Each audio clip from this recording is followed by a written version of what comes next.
This is not the end, but it is the end of the beginning, and we will remain fully engaged and vigilant throughout Phase 2, the drafting and ratification of the new treaties that will be required between the EU and the UK and their implementation. So what's been achieved? First of all, the Good Friday Agreement in all its parts is protected.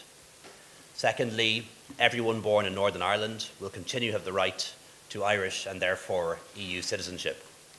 So a child born in Belfast or Derry today will have the right to study in Paris, to buy property in Spain, to work in Berlin or any other parts of the European Union. All they have to do is exercise their right to Irish and EU citizenship. Third, the common travel area will continue, allowing us to travel freely between Britain and Ireland. British and Irish citizens will continue to have the freedom to live, work, study, access housing, healthcare, pensions and welfare in each other's countries as though we were citizens of both. Fifth, the United Kingdom is committed to avoiding a hard border as an overarching requirement with which any future arrangements must be compatible. There will be no physical infrastructure or related checks or controls. Three options have been set out as to how this can be achieved. Our preferred option is, of course, a deep and comprehensive agreement between the EU and the UK in its entirety, which will allow us to trade as we do now.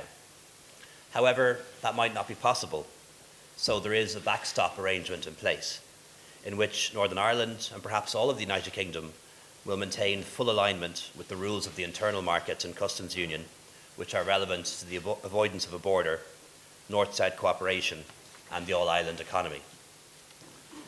Sixth, people and businesses in Northern Ireland are being given the additional assurance that the United Kingdom government will ensure that Northern Ireland business will continue to have unfettered access to the whole of the UK and that no new barriers will develop between Northern Ireland and Great Britain unless the Northern Ireland Executive and Assembly agree to it.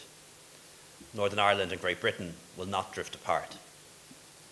Seventh, peace and interreg funding, which is so valuable to our border communities, will continue through to 2021, and we will all favourably examine continuing it beyond that.